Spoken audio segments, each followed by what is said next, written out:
Bismillahirrahmanirrahim. Assalamualaikum warahmatullahi wabarakatuh. Bismillah, alhamdulillah, wassalatu wassalamu ala habibillah, Sayyidina Muhammad ibn Abdullah, wa ala alihi wa sahbihi wa mawalah. Subhanaka la ilma lana illa ma 'allamtana innaka antal alimul hakim.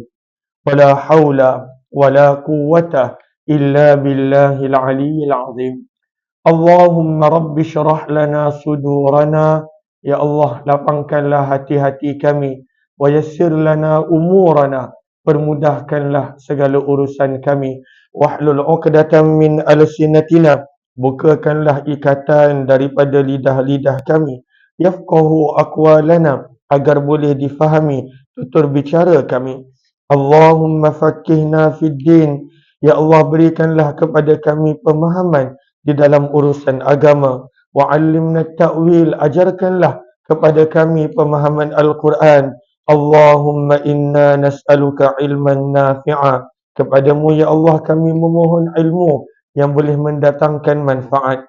Warizqan wasi'an tayyibah, rezeki yang luas melimpah ruah lagi halal bersih suci. Wa amalan mutaqabbala, amalan yang diterima. Wa shifaan min kulli da', dan sembuh daripada segala jenis penyakit. Amin, amin ya rabbal alamin. Ahlan kepada semua, selamat petang, salam pertemuan dalam program Penawar Hati siri yang ke-39 bersama dengan saya Umar Aziz. Ahlan Ija Rahman, Nurjura Azlin, Kak Rohani Hussein, Raminas Kitchen, Binarai Sulaiman, Puan Fauzan Muhammad, Yaya Lia. Ahlan kepada semua Wan Mas. Begitu juga di ruangan TikTok. Ahlan Bunga Lawang Faiz, Mardia Ahmad, Haifa Najwa, Fauzia, Fatimah Azhara, Bunga Lawang. Kemudian ahlan kepada semua. Waalaikumsalam warahmatullahi wabarakatuh kepada semua yang memberi salam. Orkestra Ainun dan juga sahabat-sahabat yang lain. Kita bertemu dalam program Penawar Hati di mana kita akan berkongsi daripada buku ataupun kitab syarahan Penawar Bagi Hati, ataupun namanya adalah Qalbun Salim, membicarakan berkenaan tentang hati. Maka sebelum ini kita telah berkongsi pada mukaddimah bagaimana pentingnya untuk menjaga hati. Penting. Sebagaimana kalaulah tubuh badan kita kotor dan kita tak bersihkan, kita biarkan kotoran pada tubuh badan itu, maka lama-lama akan mendatangkan mudarat. Boleh membawa kepada penyakit, boleh membawa kepada hilangnya fungsi anggota badan tersebut. Kalaulah kotoran pada badan dibiarkan, lama-lama akan membawa dan menjadi penyakit. Maka begitulah juga kotoran pada hati, walaupun bermula kecil. Dalam hadis Nabi SAW bersabda, apabila seseorang itu melakukan dosa, maka kotoran pada hati itu bermula kecil. Nukitat fi qalbihi nuktatun sauda. Umpama satu titik hitam. Apabila seseorang itu buat dosa, umpama satu titik hitam. Kotoran yang kecil. Tapi apabila kotoran itu tidak dibersihkan, apabila kotoran itu dibiarkan, apabila kotoran itu diabaikan, dalam hadis yang sama, Nabi SAW bersabda, maka akhirnya ianya akan menjadi asbab ran pada hati. Ran diterjemahkan sebagai berkarat. Ran diterjemahkan sebagai rosak. Maka menjadilah berkarat, menjadi hitam, menjadi rosak akan hati. Maka sebab itu penting untuk kita bersihkan hati. Sebab itu di dalam Al-Quran, dalam hadis, maka disebut sebagai dalam contoh doa selepas wuduk. Maka kita minta doa untuk Allah menjadikan kita di kalangan orang yang membersihkan diri dan orang yang bertaubat. Allahumma ja'alni minat tawwabin. Tawwab, bertaubat dengan membersihkan dosa. Waj'alni minal mutatahirin, dan jadikanlah ya aku ya Allah daripada kalangan orang yang suka membersihkan diri dengan wuduk dan lain-lain. Maka bagaimanakah kita nak bersihkan hati? Maka penulis buku membawa konsep untuk membersihkan hati adalah sangat penting menjaga 7 anggota zahir. Dan ini kita ulang hampir setiap hari. Iaitu perlu menjaga mata, nombor 1. Telinga, nombor 2. Lidah, nombor 3. Nombor 4, perut. Nombor 5, menjaga kemaluan. Nombor 6, menjaga kedua tangan. Dan nombor 7, menjaga kedua kaki.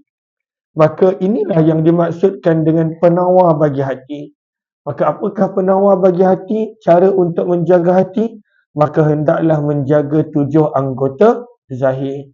Dan kita telah tiba pada buku ini pada muka surat 43. Muka surat 43. Muka surat 43 daripada buku Qalbun Salim, syarahan penawar bagi hati. Maka buku ini bahagian kelabu muda adalah bahagian kitab asal penawar bagi hati. Bahagian putih adalah syarahan dia. Sebelum kita teruskan, apa kata kita perbetulkan dahulu niat kita. Moga-moga apa jua yang kita lakukan adalah kerana Allah Ta'ala. Nawaitu ta'alluma wa ta'lim wa tadhakkura wa tadhkir wa naf'a wal intifa' wal ifadata wal istifadah wal hassa ala tamassuki bi kitabillah wa sunnati rasulillahi sallallahu alaihi wasallam wa du'ai ilal huda wa dalalati ala al khair ibtigha'a wajhillah wa mardatihi wa kurbih wa thawabih. Amin amin ya rabbal alamin. Mohon sebaik sahabat-sahabat untuk bantu share, bantu untuk kongsi, tak rakan-rakan, sebarluaskan. Mudah-mudahan lebih ramai yang beroleh manfaat insya-Allah. Kata penulis buku rahimahullah, muka surat 43. Muka surat 43, kita baca yang bahagian kelabu dulu. Kata penulis buku, tambahan lagi mendengar perkataan yang sia-sia dan perkataan yang tidak baik boleh menyebabkan kepada was-was di hati. Kita apabila kita suka dengar benda-benda yang sia-sia ataupun benda yang tak elok, maka kata penulis buku Syekh Abdul Qadir bin Abdul Muttalib Al-Mandili, itu adalah penyebab kepada penyakit hati, was-was di hati. Maka syaitan menyerang manusia hanya pada hati. Alladhi yuwaswis fi sudurin nas. Dan syaitan menyerang dengan meletakkan was-was. Syaitan menyerang manusia adalah dengan was-was. Maka antara penyebab mudah berlaku keraguan, was-was bermaksud keraguan, bisikan, syak. Antara perkara yang menyebab mudah berlaku keraguan, was-was, syak pada hati adalah kerana manusia itu, kata penulis buku, suka mendengar benda yang tak elok. Sebab setiap benda yang didengar meninggalkan kesan pada hati.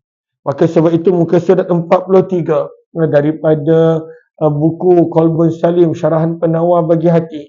Maka kata penulis buku rahimahullahu ta'ala, maka apabila seseorang itu mendengar perkataan yang sia-sia dan perkataan yang tidak baik, boleh menyebabkan was-was pada hati.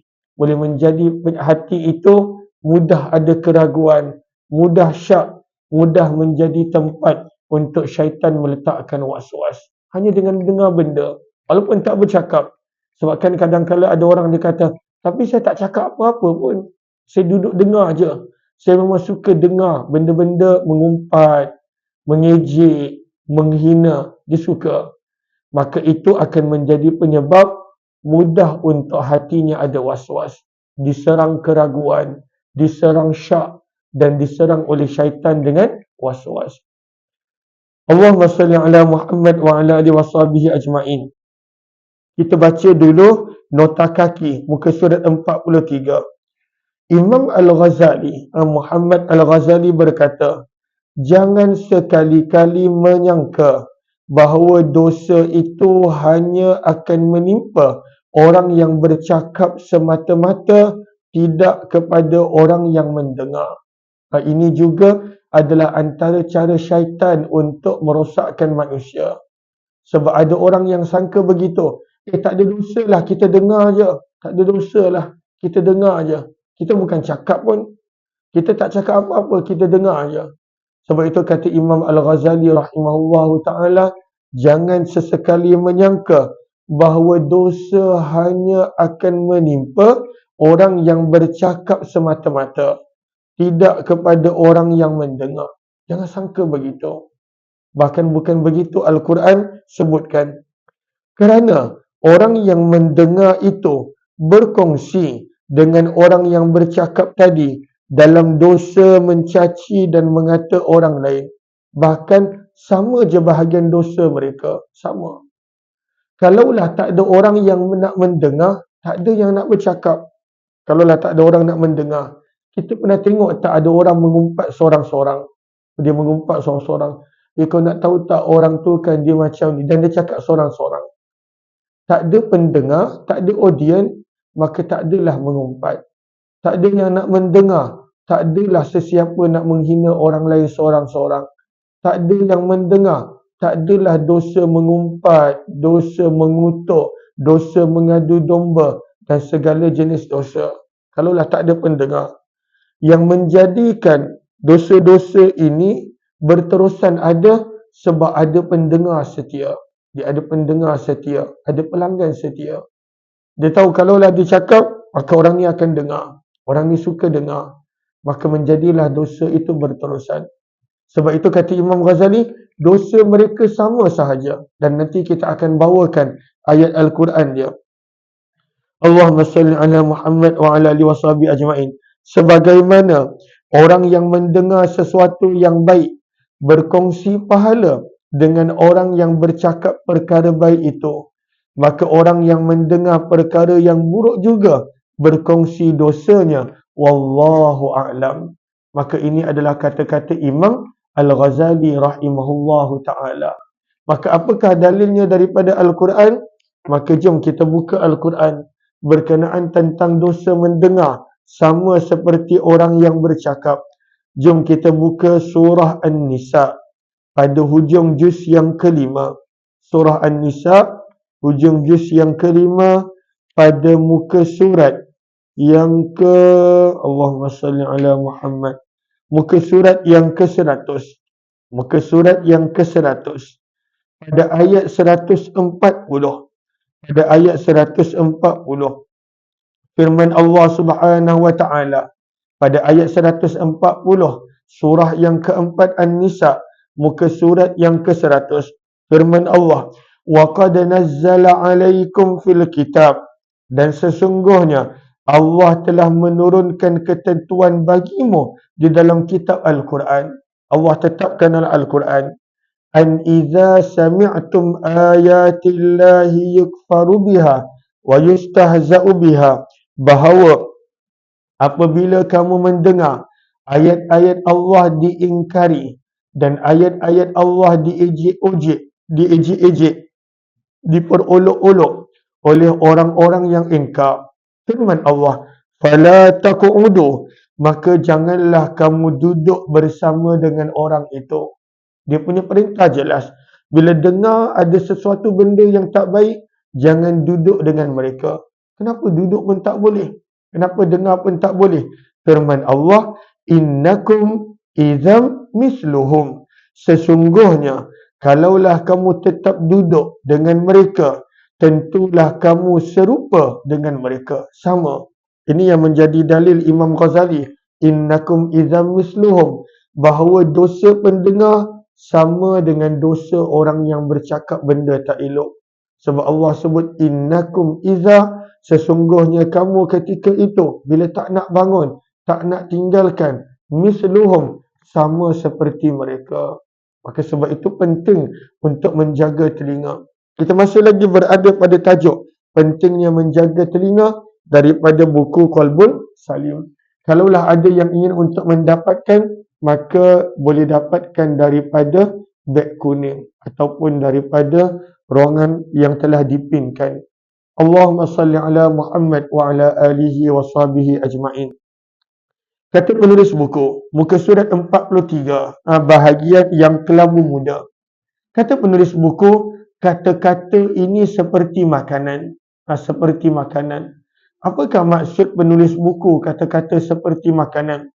Kata penulis buku, ketahuilah kata-kata yang kita dengar adalah seperti makanan.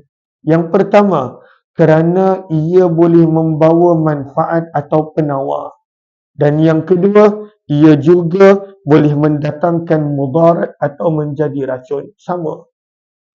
Macam makanan. Tak semua makanan bagus. Tak semua makanan bagus. Maka kalaulah kita makan racun, mudarat. Kalaulah kita makan racun, mudarat. Kalaulah kita makan benda yang baik, makanan yang elok, maka ianya adalah manfaat. Seseorang tu tak boleh nak kata, semua Allah jadikan kat dunia ni untuk dimakan. Boleh makan. Ada yang baik, ada yang tidak. Sama juga. Memang betul Allah menjadikan telinga untuk mendengar. Ada benda yang kita boleh dengar dan dia manfaat. Pahala. Dia bukan sekadar pahala. Dia meninggalkan kesan yang baik pada hati. Kalaulah kita dengar benda yang baik, kita mendengar Al-Quran, mendengar hadis, mendengar nasihat, mendengar tazkirah, mendengar benda-benda yang elok, dia tinggalkan kesan pada hati. Tapi kalaulah kita dengar benda-benda yang tak elok, benda-benda tak elok, mengumpat, mencarut, memaki, menghina, mengejek orang, menjatuhkan orang, mengutuk orang, segala-galanya yang Allah tak suka, maka ianya boleh mendatangkan dosa satu dan meninggalkan kesan yang tak baik pada hati. Dan inilah tujuan kita baca kitab Qalbun Salim ataupun penawar bagi hati. Maka cara untuk menjaga hati yang kedua adalah menjaga telinga. Kita dah baca menjaga mata, maka pentingnya untuk menjaga telinga. Sebab bila kita dengar benda yang baik, maka mendatangkan penawar bagi hati, manfaat. Kadang-kadang bila kita dengar benda yang baik, hati tengah gundah gulana, boleh menjadi penawar. Hati yang tengah resah menjadi penawar. Hati yang tengah gelisah menjadi penawar. Dan sebaliknya, kalaulah kita dengar benda yang tak baik, daripada benda elok kita sangka baik dengan orang, jadi sangka buruk. Menjadi sebab was-was dan lain-lain. Maka ini adalah muka surat 43. Muka surat 44 daripada buku Syarahan Penawar bagi Hati. Kata penulis buku, Allahumma salli ala Muhammad wa ala alihi washabihi ajma'in. Kesan daripada kata-kata adalah lebih lama daripada makanan. Lebih lama. Makanan dalam perut berapa lama? Tak lama. Kemudian sama ada akan menjadi tenaga ataupun menjadi sesuatu yang kita buang. Tapi kadang-kadang kesan daripada kita yang apa yang kita dengar daripada kata-kata, orang boleh simpan sampai mati. Orang boleh ingat sampai mati. Kata penulis buku, kesan daripada kata-kata yang didengar adalah lebih lama daripada kesan makanan. Kerana makanan yang ada di dalam usus boleh hilang dengan tidur atau mungkin kekal untuk beberapa hari.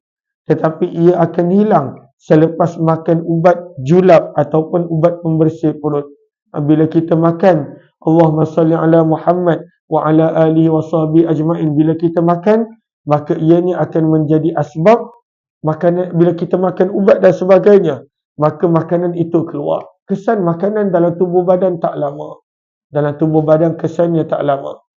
Kata penulis buku, namun kata-kata yang kita dengar, sebab kita masih lagi bercerita tentang telinga. Bila kita dengar sesuatu kata-kata, kadang-kala ia boleh kekal seumur hidup dalam hati. Dia boleh kekal seumur hidup dalam hati. Dia boleh kekal. Dan kadang-kala Allahumma salli ala Muhammad wa ala alihi washabihi ajma'in. Bila ada orang contohnya puji kita, benda-benda yang elok dia cakap, kadang-kala kita ingat sampai bila-bila. Walau dia tak buat apa-apa. Dia sekadar mengeluarkan kata-kata yang kita dengar. Kadang-kala ada orang hina, kutuk, maki, cela kita, keluarga kita. Kita boleh ingat sampai bila-bila. Kesan itu ada pada hati. Kata penulis buku, kata-kata yang didengar sebaliknya kadang-kala ia boleh kekal seumur hidup di dalam hati. Sebab itu penting apa yang kita cakap. Penting. Sangat penting. Kadang-kala boleh meninggalkan kesan yang baik ataupun tak baik pada orang. Kesan yang baik ataupun tidak baik pada orang. Sekiranya kata-kata tadi tidak elok, maka seseorang itu akan sentiasa memfitnah dan boleh menyebabkan was-was. Bahkan ia boleh menyebabkan kesan buruk yang besar. Sebagai contoh, kita nampak sesuatu, dan benda tu tak jelas, kita nampak, ini macam orang ni je, kita tak yakin. Ataupun betul je, tapi ada sebab yang lain. Kita pun cakap, kau nak tahu tak? Orang tu kan aku nampak dia berduaan dengan ni. Walau bukan begitu keadaan dia. Dan kita mula cakap. Kemudian orang yang kedua ni cakap kepada orang ketiga, keempat, kelima, ke-10, ke-1000 viral. 1 juta, 2 juta orang tahu. Maka kesan daripada percakapan dan orang yang dengar tadi, maka boleh membawa kepada fitnah yang besar, kepada masalah yang besar, kepada dosa yang besar. Apabila seseorang itu tidak menjaga pendengaran dan tidak menjaga lidah dia. Kata penulis buku, oleh itu, orang yang berakal hendaklah menjaga pendengaran bahkan seluruh anggotanya sebelum akan ditanya pada hari akhirat nanti. Maka orang yang cerdik, dia jaga pendengaran dia. Sebagaimana dia jaga lidah dia. Sebab apa yang dia dengar, tinggalkan kesan pada hati. Apa yang dia dengar, pada waktu itu membentuk peribadi dia. Apa yang dia dengar, boleh menyebabkan was-was kepada hati. Dia akan sangat jaga. Nota kaki yang ke-78. Berkata Abu Hatim, wal haya'u yadullu 'alal aqal kama anna 'adamahu dalun 'alal jahal. Orang yang ada sifat malu menunjukkan orang itu adalah cerdik. Orang yang cerdik dia ada sifat malu. Dia akan jaga diri dia, protect diri dia dengan sifat malu. Sebagaimana orang yang tidak ada sifat malu menunjukkan kejahilan dia. Maka daripada kata-kata Abu Hatim ini menunjukkan orang yang ada malu, itulah orang yang cerdik. Orang yang langsung tak ada malu, maka itu adalah tanda kejahilan dia. Seterusnya kata Abu Hatim, dan ini tajuk dia berkenaan tentang pendengaran. وَمَنْ قَلَّ حَيَاؤُهُ صَنَعَ مَا شَاءَ وَقَالَ مَا أَحَبَّهُ. Berkata Abu Hatim, barang siapa yang sedikit rasa malu dia tak ada rasa malu, maka dia akan buat apa sahaja yang diinginkan. Bahkan dia akan bercakap apa sahaja yang dia suka. Itu tanda seseorang tu tak ada sifat malu. Dia buat apa dia nak dan dia akan cakap apa yang dia suka. Dan kalaulah kita berkawan dengan orang sebegini, maka begitulah kita akan menjadi sepertinya. Sebab itu di dalam hadis Nabi SAW bersabda, "Idza lam tastahi", lebih kurang apa kata-kata ini diambil daripada sabdaan Nabi. Bila kamu dah tak ada rasa malu, fasna ma syi'ta, maka buatlah apa yang kamu suka. Apakah maksud sabda Nabi bila tak ada rasa malu? Buatlah apa yang kamu suka. Dah tak ada siapa boleh tegur. Dah tak ada siapa boleh halang. Dah tak ada siapa boleh kawal. Dah tak ada siapa boleh bimbing. Orang yang tak ada malu, maka dia akan buat apa yang dia nak. Apa yang dia suka. Apa yang dia mahu. Kerana ketika itu dia dah mula bertuhankan kepada nafsunya. Iza lam tastahi, sabda Nabi, bila dah tak ada sifat malu, maka buatlah apa yang kamu suka, sabda Nabi SAW. Sebab itu kata Abu Hatim, apabila seseorang itu sedikit rasa malunya, maka yang pertama dia akan buat apa yang dia suka. Dan yang kedua, dia akan cakap apa yang dia suka. Dan ini sifat yang tak bagus. Walaupun kadang-kadang ada orang kata, baguslah tak malu. Buat apa nak malu-malu? Buat bagus tak malu? Sebenarnya tak bagus. Sebenarnya tidak bagus. Sifat malu adalah benteng yang paling besar menjaga manusia daripada dosa. Dia adalah benteng. Hilangnya benteng ni, kalaulah benteng ni dipecahkan, tembok sifat malu ini diruntuhkan, manusia tak malu nak buat dosa. Itu yang kadang-kala pada zaman kita Orang tak malu buat dosa secara terang-terangan. Orang tak malu cerita tentang dosa dan maksiat yang dibuat. Orang kadang-kala tak malu depan orang pada waktu itu menzahirkan apa dia buat. Sebab malu adalah tembok penghalang daripada manusia melakukan maksiat dan dosa. Maka sebab itu bila tak ada malu, maka manusia itu akan buat apa yang dia nak. Jadi akan cakap apa yang dia nak. Sebab itu zaman kita nampak ramai begini. Dia tak kisah pun apa perasaan orang. Yang penting ikut suka dia. Yang penting dia akan cakap apa yang dia nak.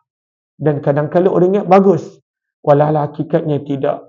Sebab itu dalam hadis kata para sahabat adalah Nabi SAW seorang yang sangat pemalu. Lebih pemalu daripada wanita dara yang tidak pernah berjumpa dengan manusia. Wanita dara yang kekal di dalam bilik, di dalam rumahnya. Nabi SAW lebih pemalu daripada itu. Sebab itu dalam hadis yang lain sabda Nabi SAW, Al-haya'u syu'batun minal iman. Sifat malu adalah salah satu daripada cabang-cabang iman. Orang yang ada sifat malu, dia ada iman. Maka muka surat 45 berkenaan tentang Allah akan tanya tentang pendengaran kelak. Firman Allah Subhanahu wa taala dalam surah Al-Isra, surah yang ke-17 ayat 36, firman Allah, innas sam'a, sesungguhnya pendengaran, wal fu'a wal basara, penglihatan, wal fu'ada, hati, kullu ulaika kana anhu mas'ula, semua itu Allah akan tanya. Allah akan tanya apa yang kita dah buat dengan pendengaran, apa yang kita dah buat dengan penglihatan, apa yang kita dah buat dengan hati kita. Semua itu Allah akan tanya. Maka perlu untuk kita sangat-sangat menjaga insya-Allah. Insya-Allah esok kita akan sambung daripada lidah. Malam ini ada kuliah maghrib insya-Allah. Maka jika ada live yang saya akan kongsikan insya-Allah. Sehari kita ada 3 program. 8.30 pagi tadabbur, 6 petang penawar hati dan 11 malam sirah Nabi. Maka jemput join buat yang berkelapangan. Terima kasih banyak-banyak kepada semua. Leli 1707, moga Allah balas dengan rezeki yang melimpah ruah beserta berkah. Kak Cik Bunga Lawang, Haifa Najwa, Fatimah Azhara, ANG, terima kasih banyak-banyak. Begitu juga Ummi Busta, moga Allah kurniakan rezeki yang melimpah ruah beserta berkah. Terima kasih kepada semua. Ruby, Faizah, terima kasih. Wan Ismail, Wan Rani Idris, Sabaria Surin, Ana Muslimah, Jamila Zainal Abidin, Bunga Seri Pagi, Ramina's Kitchen, Fatimah S, dan juga sahabat-sahabat yang lain. Marda WKN, terima kasih semua. AR Ultimate dan sahabat-sahabat yang lain. Assalamualaikum warahmatullahi wabarakatuh. Jumpa jam 7.30 nanti dalam kuliah maghrib buat yang berkelapangan insya-Allah. Subhanakallahumma wa bihamdika nashhadu an la ilaha illa anta nastaghfiruka wa natubu ilaik. Amin ya rabbal alamin.